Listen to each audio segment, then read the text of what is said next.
Yeah, what's up, everybody? Welcome back to another review here on Solomon's Porch. I'm joined today by a good friend. A lot of you may know him from Trackstarz. You've either heard his voice, seen his face, or even heard his music if you have been blessed to be able to do so. I have with me Sean David Grant. How you doing, man? What's going on? Good to be with you. Yeah, man. So we are going to be doing a review of the first episode of Loki, which is the newest Disney Plus original. And I gotta say, man, this particular show, I just watched it about an hour ago, and there were so many themes in it that I was like, man, there's so many biblical type of things. And I'm normally not the type of guy that pulls all the Christianese stuff out of it, but this one, Yeah. I was like, a lot of my Calvinist friends might enjoy this one, but but yeah, man. So in general, though, I wanted to just kind of review it, give our thoughts on it, and Okay. see how you felt about it, because you and I perceive media a little bit differently. You were a lot more. I don't know. You've done. How would you classify yourself as a movie person? Because I'm just a general audience member, but you know a lot more about what goes into doing a show and a film. Yeah, I mean, I've wanted to be a filmmaker for almost 20 years now. So I've been learning bits and pieces over the years. So I know a little bit about behind the scenes, but I haven't seen every movie ever. But I do know some of the techniques that go into making films. Okay, so let's start off with this review, man. So as far as uh, what were your overall thoughts on Loki? I love it. I love it. I absolutely hated Falcon and the Winter Soldier. I thought it was terrible. So this to me is more interesting. I liked WandaVision just because it was creative and interesting. This one feels good. I like the feel of it. I love the set decoration. I love everything about the actors and actresses. Two from Black Mirror, and then Owen. I love him. So it just feels good. It feels. And I think they said they were inspired by like what's the one with Don Draper, Mad Men. You know, it has that kind of feel of a '60s office environment. You know. Yeah, yeah. So I really enjoyed it. I thought Owen Wilson did a great job. That role felt like they wrote it for him almost, Of and course, yeah. I'm he sure he's. just They probably let him riff a little bit too. absolutely. And but this show, and this is going to be spoilery, y'all. So just pretty much anything that Solomon's Porch related review wise is always spoilery. But so this picks up right the moments after an end game when he gets the Tesseract and he disappears. He shows up very Iron Man 1 like in the desert. He hits the ground, Yeah, and and they have a lot of comedic moments in this. They touch a little bit of emotion, and yeah, so they look at Loki, why he does what he does, and really it was when he was by himself and he was looking at the events that he had never experienced, which happened in Thor: Dark World, where his mother yeah, passes away, yeah. and so a lot of that stuff was I feel like was really done well. Tom Hiddleston, he's a great actor in this role. I feel like he was made for Loki. I don't know if anybody knows this or not, or if everybody knows this, but he actually initially auditioned for the role of Thor. Oh, really? Yeah, when he went into Marvel Studios, he auditioned for Thor. He didn't get it, and but he got Loki instead, and I felt like that was a right move. That was And definitely the right move, and Marvel seems to be doing that a lot because didn't the guy who played in Falcon the Winter Soldier, Russell, the Russell kid. I can't remember his first name now. oh yeah, He auditioned for Captain America and didn't get it. So they seem to keep their guys around, even if you don't make it. They'll find another spot for you. I think that's good. yeah, man, it's good that Marvel doesn't just write people off. And so when someone's like you apply for a job and they say we'll keep your application on file, but they never do. Marvel actually does that. So Yeah, that's they actually. they actually do that. So I'm gonna go audition for a Marvel movie and hopefully they can keep me on file. But overall, though, the show was great. I felt like there was enough creativity in it. The only thing that and usually this is how I critique a lot of movies is whenever he gets the little there's a little device they have where they can kind of rewind time immediately Yeah, and they can kind of yeah, reset. And so he is playing around with it, trying to figure out how to use it. So I appreciated that, as opposed to Captain Marvel when Monica Rambeau is just figuring out exactly off the top of her head how to create a new suit for Captain Marvel. I was like, how does she know how to do that? Maybe they Like, had some instructions, pop-up instructions on it. Just maybe it was just colored tiles, and she just clicked on, yeah, so I appreciated that. Loki, he seemed like he was a student learning and observing how certain things work. Oh yeah, But, oh yeah. so some of the themes in this show, I really want to hit on these themes real quick, because as a Christian platform, uh, there were certain things where I was just like, man, that's a good discussion for Christians to have. So one of the first things that I thought was kind of interesting was never Owen Wilson's character Morbius was asking Loki, why do you do what you do? What is the ultimate end goal? He was like, to be the king. He was like, king of what? And he was just like going on and on. And I was thinking, as Christians, don't we kind of ask that same question? Like, why do we do what we do?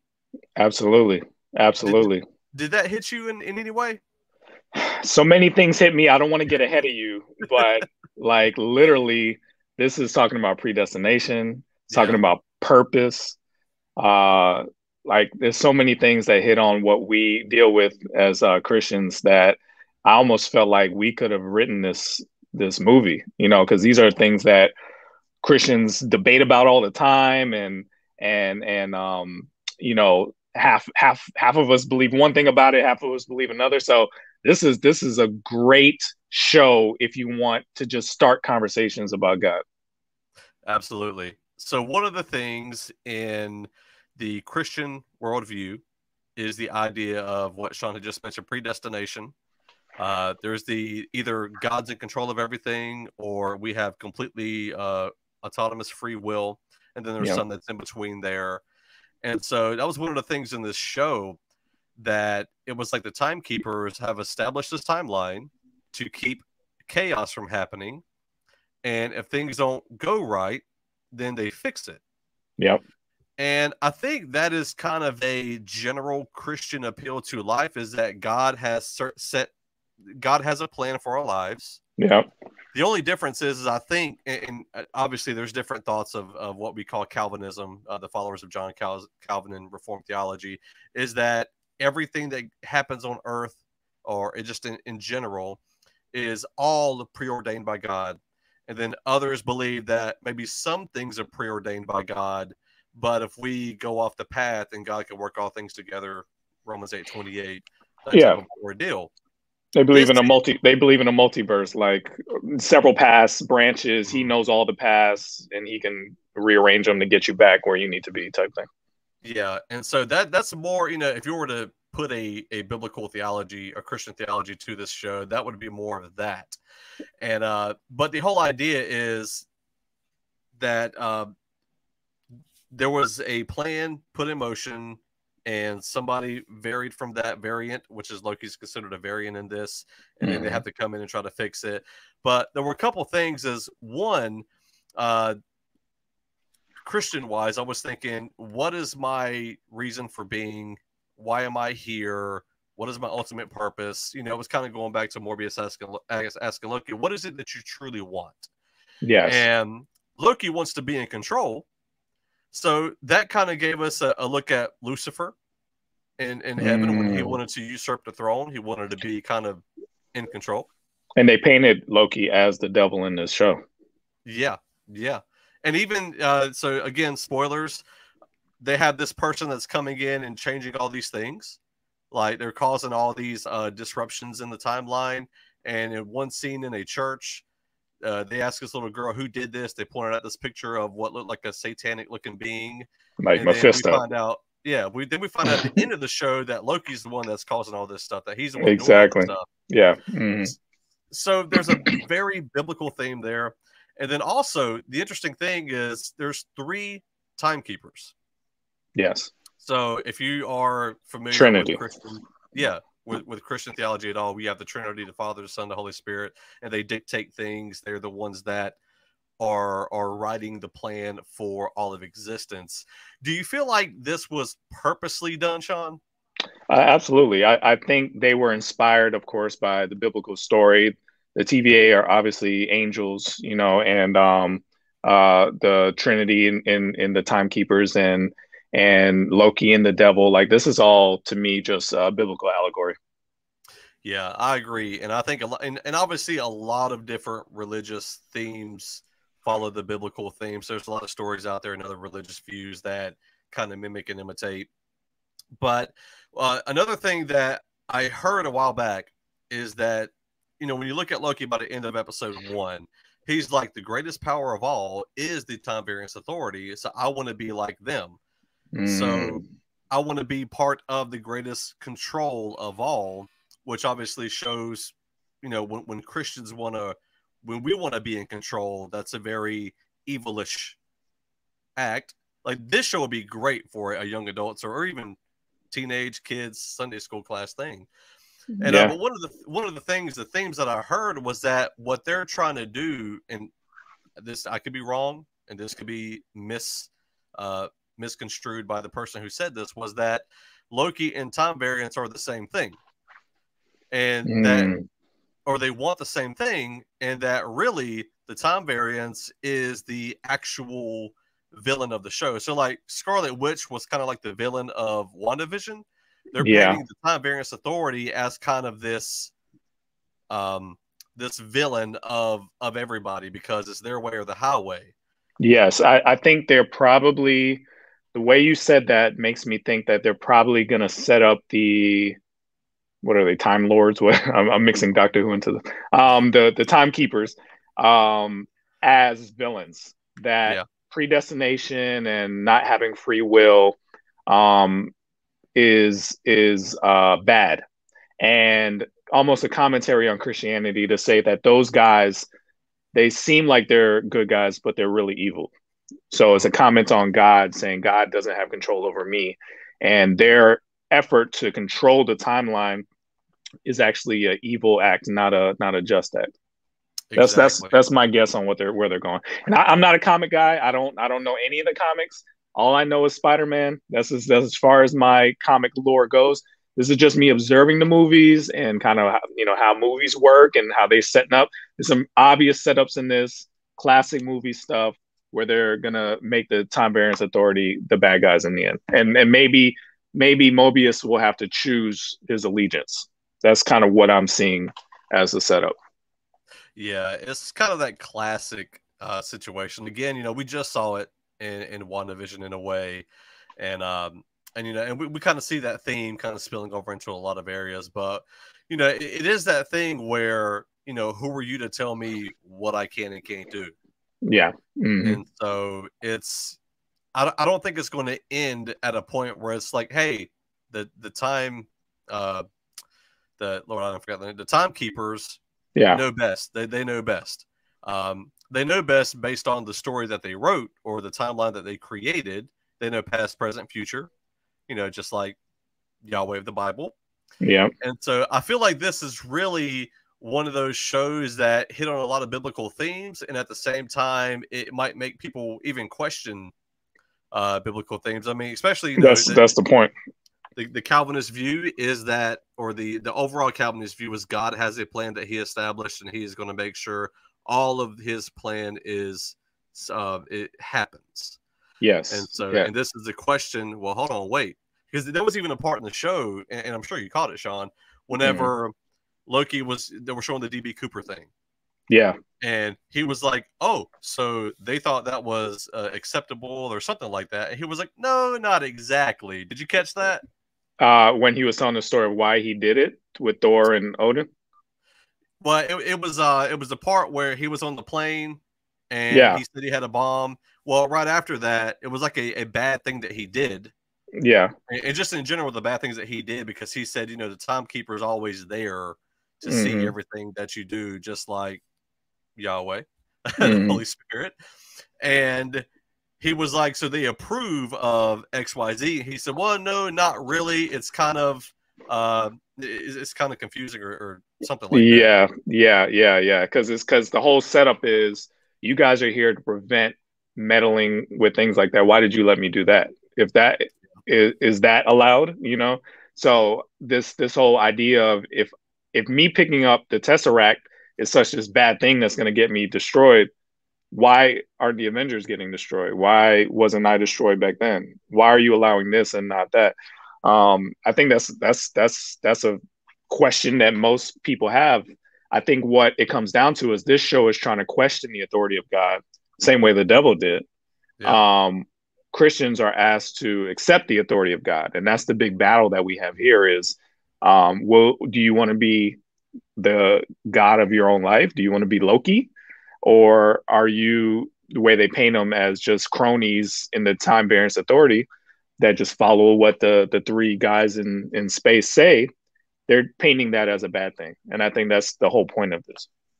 Yeah. So I think as a Christian watching this show, you need to be rooted. I think it's good to be a mature Christian in watching this. And obviously this all stems from a more a Calvinist perspective. If you are if you're Arminian, this probably isn't going to, you're going to just debunk all that with your lens anyway. But I thought it was a great show. I thought it's got me excited for the future episodes. The idea that he is kind of he himself is the villain that he has to fight is almost another biblical theme. It is, yeah. One thing that I don't quote him all the time. And I actually said this before I realized he had said it himself on a different that I never heard. But the enemy is the inner me. Mm-hmm. TD Jake said it one time. Mm-hmm. I know a lot of my people that don't like him are going to quote him. But it's the idea that I have all this evil in me that is causing a lot of these issues. So I have to kind of face off with myself. Yeah. Which is another Christian idea. We have to doubt ourselves. We have to, kind of crucify our own flesh in order for the betterment and the plan that God has for our lives. I thought it was interesting that when Loki was challenging the TVA's authority, I wish I wrote it down. He said something to the effect of, "This is what weak people do as a means of control," or something. It was a longer quote than that, and then he ended up admitting that he said that because that's who he is, right? Yeah. So I'm surprised that they let him get that realization so soon, because it took several movies in the normal timeline for him to get to that place. They're trying to get him there really quickly. What I thought they were going to do was when he meets his other variant, I thought him seeing himself as a third party, he would realize how bad he was. But I'm to understand that he already now knows what he's done wrong. Is that how you feel? Yeah, and that's the reason why they did all the video footage, showing him the past and then showing him the present, and he did I guess technically the future, because this show technically takes place in 2012. Right. But they wanted him to get to where he was at the end of Infinity War. Yeah, because the guy in 2012, we hate him, right? Well, we like him because he's mischievous and he's a fun villain. But we're not supposed to like him until Endgame, when or Infinity War, when he sacrifices himself, right? So that's when he kind of comes full circle and becomes a good person. But so they need to get him to that place really fast, because he's not supposed to be likable at all right now. Yeah. So they fast forwarded him a lot when he watched those videos. The key element from that to me, which kind of resonated, I noticed the predestination, all that stuff. What resonated to me the most was he thought he knew his purpose. Yeah. And I don't know if you ever feel like this. I know I'm facing this now.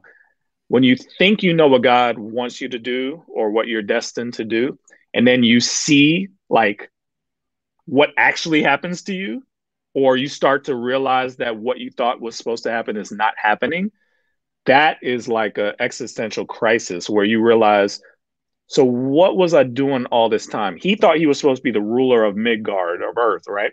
And then beyond. He saw he was not going to be. He saw himself die without any of those things. And I think that's when he realized, first of all, I do not achieve the purpose I thought I had. I'm in a place that makes me feel smaller than I've ever felt, because these people are so powerful. The things that I care about, they don't even care about, right? This is nothing to the Infinity Stones, nothing to them. You know what I mean? So all this stuff that my whole life has been about is nothing. And I think a lot of people get to that place, even Christians, where you realize, man, I've been striving for this thing that I thought God wanted me to do. I realize that it's not happening, or it's not going to happen. Who am I now? Because that's all I've been. That's all I've been about. Is for me, it's been Trackstarz and trying to influence the world. What if I find out that I don't get to do that? Right? This is like the Hebrews chapter where all these people of God did not get to see what was promised. The people after them got to see it. And what does that mean about you, that you don't get to be what you thought you were going to be? How are you going to behave from now on? Because were you just motivated by the glory of what you thought you were going to get? Or are you motivated by serving God? That's it. That's hard. And the name of this episode was Glorious Purpose. I saw that. And that's why I keened in on it, because purpose is whoever wrote this was in church at some point in their life. Yeah, absolutely. They're breaking down every little thing they learned in church. They may have come to a different conclusion than I did, but they definitely are working from the same source material. Right? Absolutely. I didn't read the comics, but we both read the Bible. Whoever wrote this and me, we both read the same source material. And also, I thought it was, interesting. He's looking at the Infinity Stones, and they're like, yeah, they're paperweights. Some people use them as paperweights. And I'm thinking, how many things on Earth do we place as powerful and all these things? And in heaven, they're, not to call the time TVA heaven. I guess it's kind of a parallel, but it's like it's nothing there. Like money, fame, it means power, absolutely nothing. It's nothing there. Which confused me. I need your help on something. The whole DB Cooper moment. Why did he do that? Well, according to the show, it seemed to be just something that Thor and Heimdall bet Loki. It was like a dare, right? Yeah, it was like a dare. Because I was confused when I first saw it. I was like, what is the money? They can't use the money, right? Like we're talking about how the uselessness, like that money doesn't have. So I was like, why did he need to take? Okay, it makes more sense as just like, I dare you to do such and such. Because that parallels to the fact that the money and the attention and all the stuff you strive for on Earth, in heaven, that means that's absolutely nothing. The gold, the jewels, the cars are paperweights in heaven. They mean nothing to them. Yeah, absolutely. That's powerful. And then also, I think the reason why Loki, was the person he was, at least how he defined himself, he was looking at his bigger brother Thor and felt inadequate. And I feel like as Christians, we look at our bigger brothers and sisters in the faith, and we're like, I'm nowhere near the size of this person, so I gotta try to do what I can to make up for it, to seem like I'm a bigger, a better Christian. Yeah. Man, this whole entire Loki episode, just episode 1, literally could be a sermon series that a pastor who was really has a church that's in with culture would be great. That'd be great. That's actually a great idea. I may have to do that myself on YouTube. I don't know. No, you should. You should. But yeah, Sean, I appreciate you taking the time and doing this, man. For anybody out there, let us know your thoughts. Were there some other Christian themes that we missed, or there anything else that really stood out to you about this episode that we should have talked about? If so, put them in the comments. I do want to say that the show itself, it seems great. Another thing too was, and this is just a completely side unrelated note, Zachary Levi, who plays Shazam in the DCEU, is a Christian. Oh, really? Yeah, he is a Christian. If you go to his Twitter, there's a lot of Christian content that he's posting up there. Got to get him on the show. Yeah, man. So go follow Zachary Levi. Again, that's the guy that plays Shazam. He was actually in to touch base with Loki. He actually is the same actor that played, I can't remember his name, but one of Thor's 3 fighters in Dark World. Is he? Yep. The guy in the first, there's it's the blonde-headed guy with the sword. So in Thor 1 and Thor 2, a different actor. There were different actors. But Zachary Levi, yeah. So he's another DC Marvel crossover character. So yeah. Oh, man. Wow, I didn't know that. Yeah. Now, so anyway, there are some off Christian brand stuff that they hinted towards even with the Infinity Stones. He said that they use them as paperweights. Almost everybody. Right. That's a hint towards something. Either Kang or somebody in the TVA is not using it as a paperweight. They're using it for something else. So That's true. just look ahead on that one. Yeah, all I know is we're going to see or hear or have some indication of Kang. Now, he's already been confirmed as a villain in a future Marvel project, and they've already casted the actor playing Kang, so we know He's he's really good. around somewhere. Yeah, So I don't think he'll show up, but they're dropping seeds. absolutely, yeah, man. Well, Sean, appreciate you. Everybody, go follow Trackstarz. Yes, do that. Hey, man, it's an honor. I watch these shows all the time on YouTube talking about Marvel stuff, and I've always wanted to be on one. So thank you for inviting me. I love talking about, especially being able to relate it to God, which is my number one thing, right? So this is awesome, man. I appreciate it. Yeah, man. We definitely have to get you back on, man. And I know you're a very busy man, so you got a lot of other stuff going on. But I appreciate you taking the time being part of this, man. So y'all go follow him. Is it Sean David Grant on Twitter? Yes, Sean David Grant, SEAN. Absolutely. So we'll see y'all next time. Stay tuned.